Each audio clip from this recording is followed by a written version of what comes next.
दोस्तों, नटराज और अप्सरा पेंसिल्स हम सभी के बचपन की साथी रही है।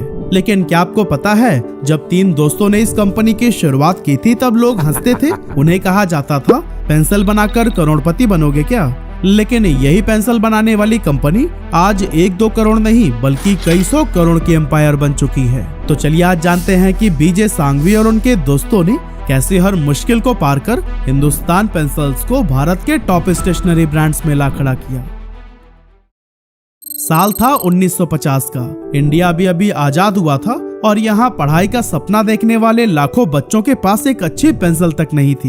हाँ, कुछ अमीर बच्चे महंगी विदेशी पेंसिल्स खरीद सकते थे, लेकिन बाकी उनके लिए कुछ गिनी चुनी लोकल पेंसिल ही थी जो कमजोर थी, जल्दी टूट जाती और जिनसे लिखते टाइम हाथ काला हो जाता था। असल में इंडिया के अंदर अच्छी पेंसिल्स बनती ही नहीं थी। अगर किसी को क्वालिटी पेंसिल चाहिए होती थी तो उसे इंग्लैंड, जर्मनी या फिर जापान की महंगी इंपोर्टेड पेंसिल्स खरीदनी पड़ती थी। उस time AW, fibre-castle, Mitsubishi pencil और स्टेडलर जैसी विदेशी कंपनियां ही इंडियन मार्केट पर राज कर रही थी। लेकिन प्रॉब्लम ये थी कि एक कॉमन मिडिल क्लास आदमी के लिए इतनी महंगी पेंसिल खरीद पाना ऑलमोस्ट इम्पॉसिबल था। इसीलिए बच्चे नरकट की कलम और दवात की स्याही से लिखा करते थे, और अगर किसी बच्चे के पास लकड़ी की पेंसिल आ जाए तो फिर वो अपने दोस्तों के बीच एकदम VIP बन जाता। लेकिन फिर एंट्री हुई बीजे सांघवी उर्फ बाबू भाई की, जो कि इन्हीं हालातों को एक्सपीरियंस करते हुए बड़े हुए थे। बीजे सांघवी पढ़ने में तो काफी तेज थे, लेकिन फाइनेंशियल प्रॉब्लम्स ने उनका आगे का रास्ता रोक दिया। उन्होंने जैसे तैसे हाई स्कूल तो पूरा कर लिया, लेकिन आगे की पढ़ाई के लिए पैसा नहीं था, इसीलिए पढ़ाई बीच में ही छोड़नी पड़ी और उनके इंजीनियरिंग का सपना अधूरा ही रह गया। कुछ इसी तरह से समय बीतता गया और जब बाबू भाई थोड़े बड़े हुए तो उन्होंने देखा कि गरीब बच्चों के पास एक मामूली पेंसिल तक नहीं है, और फिर ये देखकर उन्होंने ठान लिया कि बच्चों की इस प्रॉब्लम को वो खत्म करके ही रहेंगे। अब भले ही कैमलिन जैसी कुछ देशी कंपनीज ने इंडिया में पेंसिल मैन्युफैक्चरिंग शुरू कर दी थी, लेकिन क्वालिटी वाइज वो फॉरेन ब्रांड के जितना स्मूथ और स्ट्रॉन्ग नहीं थे। और दोस्तों, प्रॉब्लम तो यहाँ तब और भी ज्यादा बढ़ जाती थी जब उस समय इंडियन मार्केट में मेड इन इंडिया का मतलब ही लो क्वालिटी माना जाता था। लोग इंडियन प्रोडक्ट्स पर भरोसा ही नहीं करते थे, हर किसी को बस फॉरेन ब्रांड चाहिए होता था।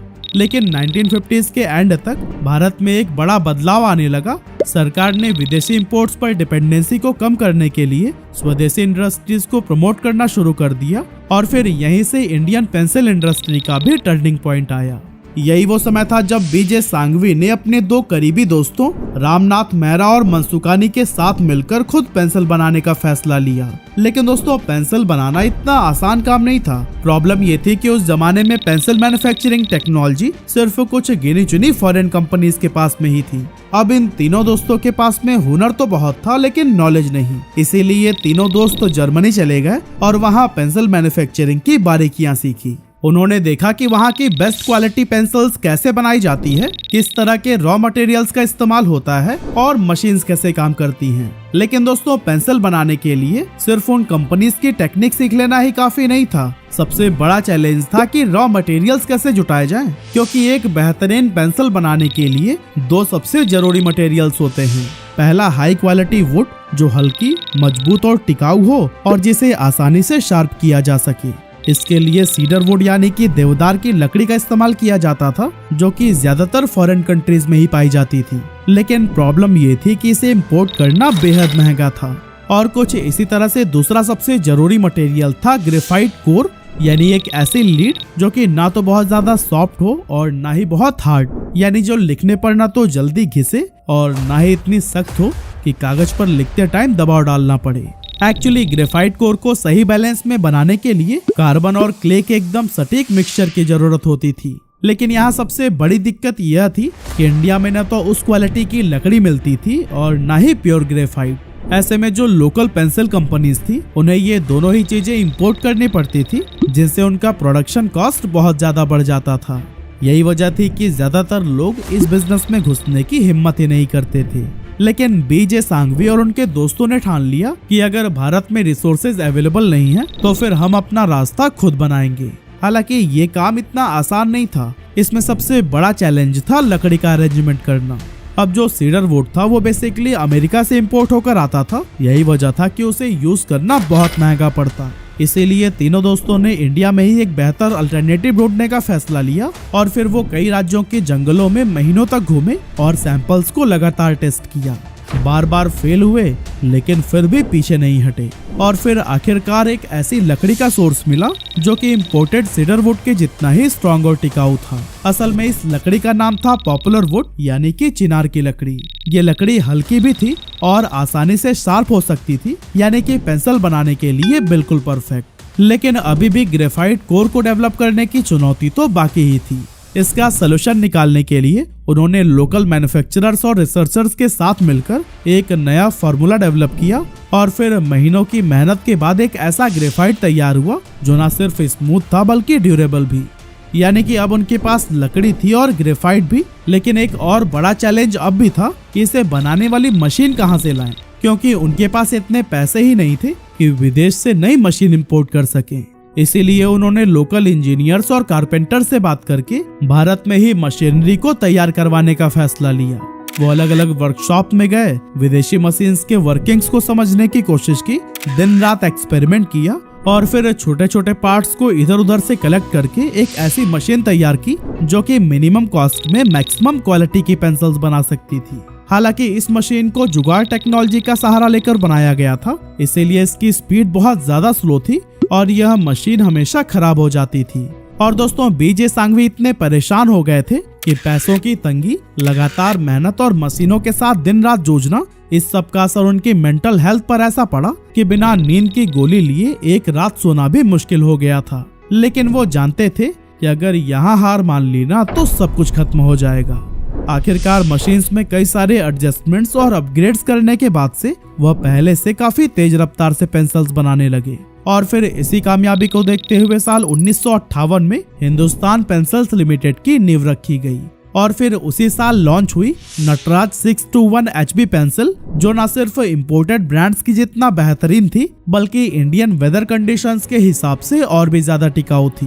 कंपनी को पता था कि अगर इंडियन मार्केट में सरवाइव करना है तो सबसे पहले उन्हें लोगों के बजट के अकॉर्डिंग ही प्रोडक्ट बनाना होगा। इसीलिए उन्होंने अपनी पेंसिल्स को काफी सस्ते प्राइस पर मार्केट में उतारा। लेकिन यहाँ प्रॉब्लम ये थी कि कस्टमर्स फिर भी इसे खरीदने को तैयार नहीं थे, क्योंकि जैसा कि हमने आपको पहले भी बताया कि उस टाइम पर मेड इन इंडिया प्रोडक्ट्स को लेकर हम इंडियंस के मन में खराब क्वालिटी का परसेप्शन बना हुआ था। इसी वजह से दुकानदार भी स्वदेशी सामान को अपने दुकान में रखने से कतराते थे। ऐसे में कंपनी के सामने सबसे बड़ी चुनौती थी लोगों का भरोसा जीतना।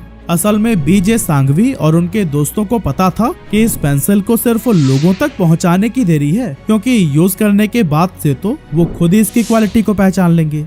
इसीलिए उन्होंने सबसे पहले अपना डिस्ट्रीब्यूशन नेटवर्क मजबूत करने पर फोकस किया। बड़ी बड़ी दुकानों की बजाय छोटे छोटे ही स्टेशनरी स्टोर्स को टारगेट किया और शॉपकीपर्स को कन्विंस करने लगे कि वो उनकी पेंसिल्स भी बेचना शुरू करें। लेकिन दिक्कत ये थी कि शॉपकीपर्स पहले से ही इम्पोर्टेड ब्रांड्स बेच रहे थे और उन्हें लग रहा था कि और इंडियन ब्रांड्स की तरह ये नई इंडियन पेंसिल भी ज्यादा दिनों तक नहीं टिक पाएगी। और फिर जब इस स्ट्रैटेजी से कुछ खास सक्सेस नहीं मिली तो उन्होंने एक नया प्लान बनाया जो था सीधे स्टूडेंट्स तक पहुंचना। अब उन्होंने स्कूल्स और कॉलेजेस में नटराज पेंसिल्स के कुछ फ्री सैंपल्स बांटने शुरू कर दिए और फिर जैसे स्टूडेंट्स ने इसे आजमाया उन्हें तुरंत फर्क महसूस हुआ। ग्रेफाइट इतना स्मूथ और डार्क था कि लिखावट बोल्ड और क्रिस्पी दिखती थी, साथ ही इसकी लीड भी इम्पोर्टेड पेंसिल से कहीं ज्यादा मजबूत थी। और सबसे बड़ी बात, उस जमाने में पेंसिल्स के साथ दिए जाने वाले इरेजर्स बहुत ज्यादा डस्ट छोड़ते थे, लेकिन नटराज 621 HB के साथ मिलने वाले इरेजर डस्ट फ्री था। इन सब खूबियों की ही बदौलत देखते ही देखते स्टूडेंट्स के साथ साथ ऑफिस एम्प्लॉइज भी प्रोजेक्ट और डॉक्यूमेंट के लिए नटराज पेंसिल्स का इस्तेमाल करने लगे। 1970 आते आते नटराज 621 HB भारत में सबसे ज्यादा बिकने वाली पेंसिल बन चुकी थी और हिंदुस्तान पेंसिल्स लिमिटेड ने इंडियन मार्केट में अपनी स्ट्रॉन्ग प्रेजेंस बना ली थी। लेकिन दोस्तों, तब तक एक नया चैलेंज उनके सामने आ खड़ा हुआ था। कंपनी ने महसूस किया कि सिर्फ स्टूडेंट और ऑफिस वर्कर्स के लिए ही नहीं बल्कि प्रोफेशनल आर्टिस्ट, डिजाइनर्स और आर्किटेक्ट के लिए भी एक हाई क्वालिटी पेंसिल होनी चाहिए। एक ऐसी पेंसिल जो नटराज से भी ज्यादा स्मूथ, डार्क और ग्रिप करने में ज्यादा कंफर्टेबल हो। इसी जरूरत को ही पूरा करने के लिए 1970 में हिंदुस्तान पेंसिल्स लिमिटेड ने ही अप्सरा ब्रांड को लॉन्च किया। बेसिकली अप्सरा की लीड ज्यादा डार्क और स्मूथ थी और इसका खास फॉर्मूला इसे स्केचिंग और आर्ट वर्क के लिए परफेक्ट बनाता था। ऐसे में धीरे धीरे अप्सरा ने प्रोफेशनल आर्टिस्ट और डिजाइनर्स के बीच में अपनी जगह बना ली। इसी दौरान हिंदुस्तान पेंसिल्स ने भारत के बाहर भी अपने प्रोडक्ट को एक्सपोर्ट करने का फैसला किया और फिर आने वाले कुछ ही सालों में एशिया, मिडिल ईस्ट, अफ्रीका और यूरोप के बाजारों में नटराज और अप्सरा पेंसिल्स एक्सपोर्ट होने लगी। इस तरह एक देसी इंडियन ब्रांड अब ग्लोबल स्टेज पर अपनी पहचान बना रहा था। लेकिन फिर कुछ ऐसा हुआ जिसने हिंदुस्तान पेंसिल्स के लिए बाहर नहीं बल्कि अपने ही देश में सरवाइव करना मुश्किल बना दिया। एक्चुअली 1991 में इंडियन गवर्नमेंट ने इकोनॉमिक लिबरलाइजेशन की शुरुआत की, यानी अब कोई भी फॉरेन कंपनी भारत में आकर अपनी फैक्ट्री सेटअप कर सकती थी और इसका असर इंडियन स्टेशनरी मार्केट पर भी पड़ा। कई बड़े बड़े इंटरनेशनल ब्रांड्स ने इस मौके का फायदा उठाया और इंडियन मार्केट में एंट्री ले ली। अब तक जिस मार्केट पर हिंदुस्तान पेंसिल्स का राज था, वहाँ फॉरेन कंपटीशन बढ़ने लगा और कंपनी को अब डर सताने लगा कि कहीं ये विदेशी ब्रांड्स उसे पीछे न छोड़ दें। लेकिन उन्होंने इस चुनौती को एक नए मौके की तरह देखा और एक बोल्ड स्ट्रेटेजी बनाई। अब उनकी रणनीति ये थी कि वो सिर्फ पेंसिल्स तक ही सीमित नहीं रहेंगे, बल्कि वो इंडियन कस्टमर्स की जरूरतों को ध्यान में रखते हुए स्टेशनरी इंडस्ट्री में भी इनोवेशंस करेंगे। इसी दौरान उन्होंने डस्ट फ्री इरेजर लॉन्च किया, जिससे इरेज करने के बाद से एक्स्ट्रा मेस नहीं बचता था। साथ ही शार्पनर्स को भी अपग्रेड किया ताकि पेंसिल्स के नोक ज्यादा शार्प हो और बार बार न टूटे। इतना ही नहीं, उन्होंने ball pens, gel pens, colour pencils और क्रेयॉन्स यानी कि जिन्हें हम मोम के कलर बोलते थे, वो भी मार्केट में उतारे। इस तरह से अब हिंदुस्तान पेंसिल सिर्फ पेंसिल ब्रांड नहीं बल्कि स्टेशनरी का एक बड़ा नाम बन चुका था। 1990s में हिंदुस्तान पेंसिल्स ने अपने ब्रांड को और भी मजबूत करने के लिए टेलीविजन और प्रिंट मीडिया का भी सहारा लिया, क्योंकि उस दौर में लोगों पर टीवी एड्स का बहुत गहरा असर होता था। हर घर में बच्चे और उनके माता पिता एक साथ बैठकर टीवी देखा करते थे और कंपनी ने भी इस मौके को पहचानते हुए कुछ ऐसे एड कैंपेन लॉन्च किए जो कि आज भी लोगों की यादों में बसे हुए हैं।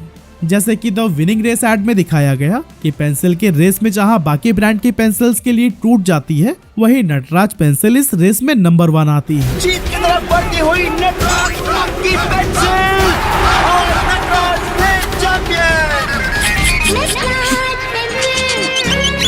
कुछ इसी तरह से कंपनी ने चलती ही जाए नाम का एक एड कैंपेन भी लॉन्च किया, जो कि उस समय काफी पॉपुलर रहा और कंपनी को इसका बहुत फायदा भी मिला। नटराज पेंसिल चलती ही जाए। इसके बाद से अप्सरा पेंसिल्स के लिए एक अलग स्ट्रैटेजी बनाई गई। Extra dark, extra smart tagline के साथ एक एड लॉन्च किया गया, जिसमें स्टूडेंट्स पेंसिल को ड्रम स्टिक की तरह यूज करके उसकी मजबूती दिखा रहे थे। Apsara absolute, extra dark, extra strong. और दोस्तों, इन सभी एडवर्टीजमेंट्स ने नटराज और अप्सरा को घर घर में पॉपुलर बना दिया। लेकिन दोस्तों, साल 2000 आते आते कंपटीशन और भी ज्यादा बढ़ने लगा, क्योंकि अब मार्केट में सिर्फ फॉरेन ब्रांड ही नहीं बल्कि इंडियन ब्रांड्स भी मजबूत हो रहे थे। कैमलिन और डॉम्स जैसी कंपनियां तेजी से अपनी पकड़ बना रही थी और ये हिंदुस्तान पेंसिल्स के लिए एक नया चैलेंज था। अब सिर्फ अच्छी पेंसिल्स बनाना ही काफी नहीं था, बल्कि कस्टमर्स को समझाना भी जरूरी था कि उनके प्रोडक्ट्स आखिर क्यों सबसे बेहतर हैं। यही सोचकर कंपनी ने अपनी मार्केटिंग स्ट्रैटेजी बदल दी, क्योंकि पहले स्टूडेंट्स ही उनके मेन टारगेटेड ऑडियंस थे, लेकिन अब उन्होंने पेरेंट्स को भी टारगेट करना शुरू कर दिया। खासकर ऐसे पेरेंट्स जो कि अपने बच्चों के लिए अच्छी और अफोर्डेबल स्टेशनरी चाहते थे। इसी के साथ उन्होंने एग्जाम देने वाले स्टूडेंट्स को ध्यान में रखते हुए अप्सरा एग्जाम पेंसिल लॉन्च की। इसमें स्मूथ और डार्क ग्रेफाइट था, जो कि राइटिंग को ज्यादा क्लीन और रीडेबल बनाता था। लेकिन दोस्तों, इस पेंसिल का जो सबसे बड़ा मास्टर स्ट्रोक था, वो था इसका एडवर्टाइजिंग कैंपेन। विज्ञापनों में दिखाया गया कि अगर बच्चा अप्सरा एग्जाम पेंसिल से लिखता है तो उसकी हैंड राइटिंग इतनी साफ होती है कि टीचर उसे एक्स्ट्रा 5 नंबर्स देता है। ऐसे में ये कैंपेन बेहद पॉपुलर हुआ और इसकी वजह से कंपनी की सेल्स में जबरदस्त उछाल देखने को मिला। दोस्तों, सब कुछ तो अब तक बहुत अच्छा चल रहा था, लेकिन 2013 में कुछ ऐसा विवाद हुआ जिसने कंपनी को मुश्किल में डाल दिया। एक्चुअली बेंगलुरु में एक लॉ स्टूडेंट चिरायु जैन ने नटराज की parent company Hindustan pencils limited के खिलाफ में कंप्लेन दर्ज की। जैन का कहना था कि कंपनी के क्रेयॉन सेट में स्किन कलर बहुत हल्का यानी कि गोरे स्किन टोन जैसा था, लेकिन उनकी खुद की स्किन टोन काफी डार्क थी और ये कलर उससे मैच नहीं करता था। उन्होंने आरोप लगाया कि इससे रंग भेद को बढ़ावा मिलता है और ये इशारा करता है कि फेयर स्किन ही नॉर्मल या आइडियल है। और दोस्तों, इस इशू को और भी ज्यादा चर्चा तब मिली जब anti discrimination activist group brown and proud ने इसे एक अभियान का रूप दे दिया। सोशल मीडिया पर नॉट माई स्किन कलर जैसे हैशटैग ट्रेंड करने लगे और लोगों को इनकरेज किया गया कि वो अपने रियल स्किन टोन को प्राउडली एक्सेप्ट करें। और फिर जब ये कैंपेन बढ़ता गया तो फिर हिंदुस्तान पेंसिल्स ने भी फाइनली एक्शन लिया और उन्होंने जो क्रेयॉन सेट में स्किन कलर था उसका नाम बदलकर पीच कलर कर दिया। इसके बाद से लोगों ने इस बदलाव को पॉजिटिव तरीके से लिया और फिर ये विवाद यहीं पर थम गया। फिलहाल अगर आज की बात करें तो हिंदुस्तान पेंसिल्स भारत के ब्रांडेड स्टेशनरी मार्केट में करीब 65% मार्केट शेयर होल्ड करता है। कंपनी का कहना है कि वो हर दिन 8 मिलियन पेंसिल्स बनाते हैं, 1.5 मिलियन शार्पनर्स, 2.5 मिलियन इरेजर और 1 मिलियन पेंस मैन्युफैक्चर करते हैं। अब दोस्तों, अगर देखा जाए तो एक सिंपल सी पेंसिल कंपनी से भारत का सबसे बड़ा स्टेशनरी ब्रांड बनने तक का यह सफर आसान नहीं था, लेकिन कंपनी ने अपने बेहतरीन एड कैंपेन और लगातार इनोवेशन से इसे मुमकिन कर दिखाया। अब चाहे स्कूल हो, ऑफिस हो या फिर आर्टिस्ट के टेबल, हिंदुस्तान पेंसिल्स हर जगह अपनी पहचान बना चुकी है। यही वजह है कि आज भी जब कोई बच्चा पहली पेंसिल खरीदता है तो उसके सामने सबसे पहला नाम नटराज और अप्सरा का ही आता है, जो सिर्फ एक ब्रांड नहीं बल्कि हर भारतीय की यादों का हिस्सा बन चुका है।